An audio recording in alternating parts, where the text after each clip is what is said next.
Pendant 18 ans, ma famille a cru que je passais d'un emploi temporaire à un autre. Je ne les ai jamais corrigés.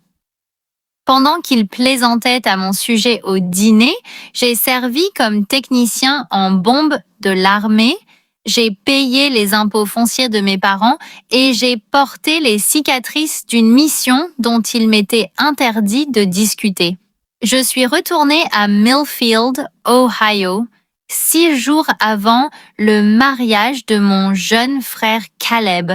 Ma mère avait préparé le petit appartement au-dessus du garage, le même endroit où je restais toujours entre les déploiements. En bas, tout le monde discutait de fleurs, de musique et de plans de salle. Personne ne m'a demandé comment j'avais voyagé ou ce que je faisais pour le travail. Lors de l'essayage du costume de samedi, Caleb se tenait sur une plateforme pour divertir ses garçons d'honneur. J'ai vaporisé des vestes près du mur, utiles et invisibles. Quand un homme m'a demandé ce que j'avais fait, Caleb a ri. Rien pour longtemps. Elle vit de maman et papa. Mon père gloussa dans son café. Je n'ai ressenti aucune douleur fraîche. Les vieilles insultes deviennent des meubles après assez d'années. J'ai tendu la main vers la veste de Caleb et ma manche a glissé vers l'arrière. La peau greffée sur mon poignet gauche est apparue sous les lumières du magasin. Le témoin de Caleb, Owen Mercer, a cessé de sourire. « Où as-tu eu cette cicatrice ?»« Accident de travail, dis-je en baissant mon brassard. Owen est sorti avec son téléphone. 20 minutes plus tard, 2 hommes se sont précipités dans le magasin. L'un d'eux m'a regardé et a chuchoté « Hasard 21 ». La pièce se tut. Owen a expliqué. 12 ans plus tôt, en Afghanistan, son peloton avait été piégé dans un canal d'irrigation à sec. Un explosif enterré a bloqué leur seule évasion, tandis que des coups de feu se sont refermés autour d'eux. J'avais rampé seule en avant. Une charge secondaire a enflammé ma manche, mais j'ai épinglé le tissu brûlant sous mon genou et j'ai fini de désactiver l'appareil principal. 11 soldats se sont échappés. Owen m'avait emmené à l'hélicoptère sans jamais apprendre mon vrai nom. Le visage de Caleb se vida. Mon père se tenait comme si le sol avait bougé. Il y avait beaucoup de monde là-bas, ai-je dit. J'ai fait ma part. Puis j'ai fini de cuire à la vapeur la veste de Caleb parce que le travail inachevé m'a toujours dérangé. Ce soir-là, mon père m'a suivi dehors. Il a essayé de s'excuser, mais je l'ai arrêté. Pas aujourd'hui. Aujourd'hui, il s'agit de costumes. La nuit suivante, j'ai tout raconté à mes parents.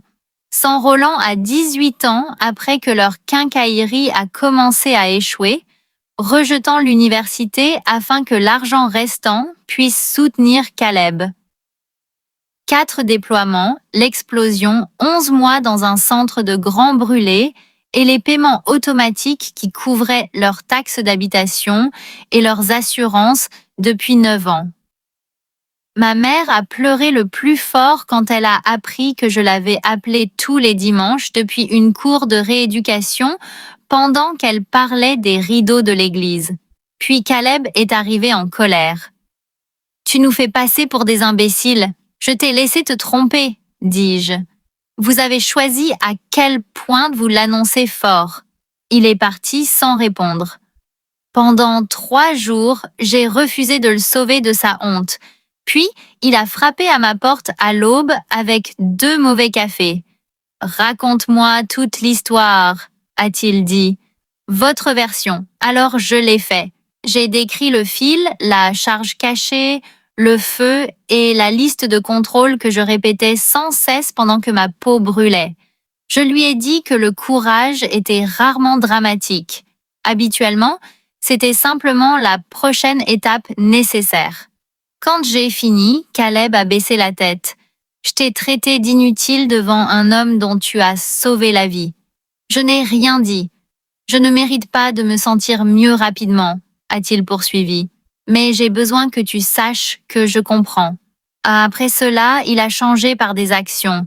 Il m'a déplacé de la table de débordement à la table familiale. Il a gardé mon histoire hors du site web du mariage. Il a demandé la permission avant d'inviter les 2 anciens camarades de peloton d'Owen. Plus important encore, il a promis qu'il n'y aurait pas de spectacle public. À la réception, j'ai trouvé une carte pliée à côté de mon assiette. À l'intérieur, Owen avait écrit 11 noms. Pas d'éloge, pas d'explication, seulement les hommes qui étaient sortis de cette vallée. Le toast de Caleb est arrivé après le dîner. Je tiens à remercier la personne qui m'a appris que se présenter est un travail que l'on fait avant que quiconque ne s'en aperçoive. Il a dit qu'elle avait gardé mes statistiques de baseball quand j'avais 10 ans, protégé cette famille d'une manière que je n'ai jamais pris la peine de demander, et n'a jamais demandé de crédit à ceux qui arrivent tôt. Il leva son verre, puis détourna les yeux, me donnant de l'intimité tout en m'honorant. Plus tard, mon père m'a demandé de danser. J'ai raconté la mauvaise histoire à ton sujet pendant des années, a-t-il dit. J'ai fini de raconter des histoires. Je vais juste être fière. Vers minuit, j'ai rejoint Owen et les autres vétérans pour un verre tranquille. Pas de discours, pas de salut. J'ai roulé ma manche gauche jusqu'au coude. La cicatrice reposait ouvertement sous les guirlandes lumineuses pendant que tout le monde discutait des travaux de toiture et du baseball pour enfants. Personne ne regardait. Ce moment ordinaire semblait plus grand que n'importe quel métal.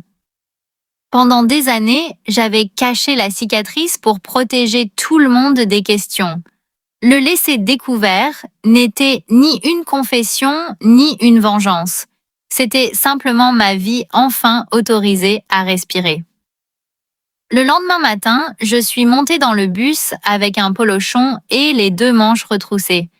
Le respect de ma famille était arrivé tard, mais ma valeur n'avait jamais attendu leur permission.